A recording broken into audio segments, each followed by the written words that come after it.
Good morning, welcome to ATM news. నేను Radhika. Details చూద్దాం. తిరుమలలో భక్తులకు మెరుగైన సేవలు అందించేందుకు ఏఐను ఉపయోగించనున్నారు. దేశంలోనే తొలిసారిగా తిరుమలలో ఏఐ ఇంటిగ్రేటెడ్ కమాండ్ కంట్రోల్ సెంటర్ను అందుబాటులోకి తీసుకొచ్చారు.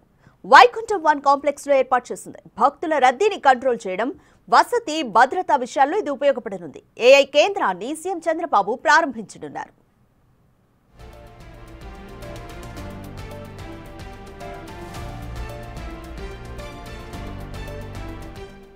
ఇంటిగ్రేటెడ్ కమాండ్ కంట్రోల్ సెంటర్లో పెద్ద డిజిటల్ స్క్రీన్ పై అన్ని విభాగాలకు చెందిన సీసీటీవీ ఫుటేజ్లు కనిపిస్తాయి. వీటిని సాంకేతిక సిబ్బంది పర్యవేక్షిస్తూ అధికారులకు అక్కడుండే పరిస్థితులను తెలియజేస్తారు. ప్రస్తుతం ఉన్న వాటితో పాటు కొత్తగా ఏర్పాటు చేసిన ప్రత్యేక కెమెరాలతో అలిపిరి వద్ద నుంచే భక్తుల రద్దీని ఏఐ అంచనా వేస్తుంది. క్యూ లైన్లలో ఎంతమంది భక్తులున్నారు, ఎంత సమయం నుంచి వాళ్ళు వెయిట్ చేస్తున్నారు అనేది పర్యవేక్షిస్తుంది.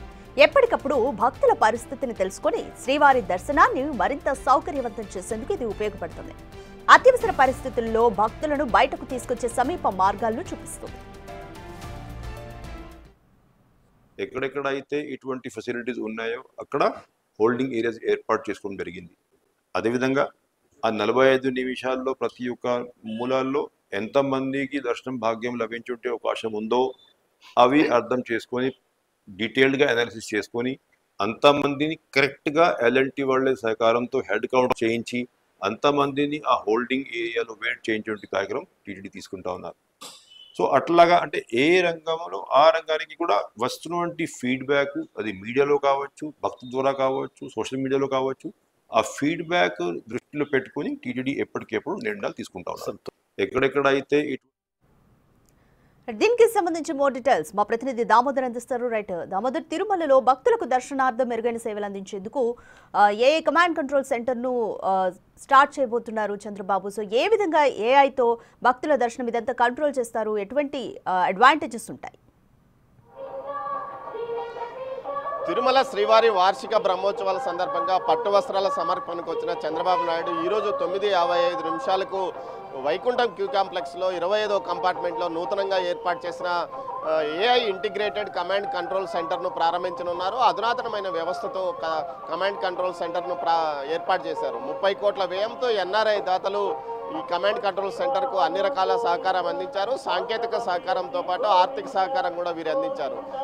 ఏదైతే ఈ కమాండ్ కంట్రోల్లో 25 మంది సిబ్బంది నిరంతరం 24/7 రీతిలో 5,000 కెమెరాలకు అనుసంధానమైన ఏదైతే ఇంటిగ్రేటెడ్ కమాండ్ కంట్రోల్ సెంటర్లో ప్రతి అణువణువును పరిశీలిస్తుంటారు. ముఖ్యంగా క్యూ లైన్లో భక్తుల పరిస్థితి ఎలా ఉంది, రద్దీ ఎక్కడ ఉంది, తోపులాటలు జరిగే అవకాశం ఉందా అన్న విషయాన్ని కూడా వారికి రెడ్ మార్క్ ద్వారా స్పష్టంగా కనిపిస్తుంది. అదేవిధంగా తిరుమల రక్షణ వ్యవస్థ గురించి కూడా వారు నిరంతరము ఏదైతే ఈ కమాండ్ కంట్రోల్ సెంటర్లోని సీసీ కెమెరాల యొక్క వస్తున్న ఫుటేజ్ ద్వారాను పరిశీలిస్తారు. మరోవైపు ఏదైతే ఆలయం భద్రత వ్యవస్థతో పాటు మిగతా అన్ని రకాల వ్యవస్థలకు అనుసంధానం చేసే విధంగా కమాండ్ కంట్రోల్ సెంటర్ను ప్రారంభించారు. గత అక్టోబర్లో మంత్రి నారా లోకేష్ అమెరికాకు వెళ్ళినప్పుడు అక్కడున్న ఎన్ఆర్ఐలు తాము command control system, integrated command control system బాగా అభివృద్ధి చెందిన విషయాన్ని, ఏ విధంగా దాన్ని వాడుకోవచ్చు అన్న విషయాన్ని ఆయనకు తెలియజేస్తే మీరే ఎందుకు తిరుమలలో ఏర్పాటు చేయకూడదంటూ వారిని కోరడంతో వారే గత ఫిబ్రవరి నుంచి వచ్చి ఎక్కడైతే తిరుమలలోని 25వ కంపార్ట్మెంట్లో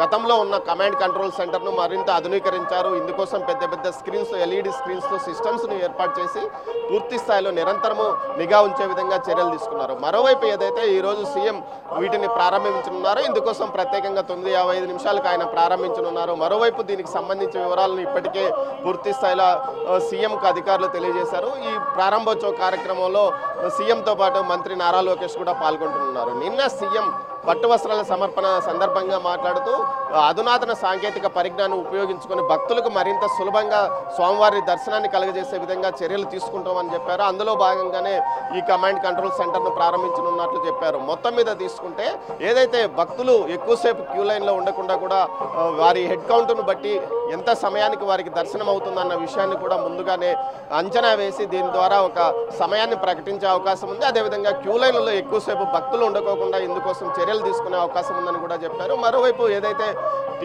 పట్టు వస్త్రాల సమర్పణ సందర్భంగా సీఎం ప్రపంచవ్యాప్తంగా హిందువులు ఉన్న చోట వెంకటేశ్వర స్వామి యొక్క ప్రాశస్త్యాన్ని వ్యాప్తి చేసే విధంగా వెంకటేశ్వర స్వామి ఆలయాల నిర్మాణాన్ని కొనసాగించాలని, అదేవిధంగా ఉమ్మడి తెలుగు రాష్ట్రాలతో పాటు ముఖ్యంగా ఆంధ్రప్రదేశ్కు సంబంధించి 5,000 దేవాలయాలు శ్రీవాణి ట్రస్ట్ నిధులతో నిర్మించడానికి ఆయన టీటీడీకి సూచనలు చేశారు. అదేవిధంగా శ్రీవాణి ట్రస్ట్ నిధులను పూర్తిగా సద్వినియోగం చేసుకోవాలి.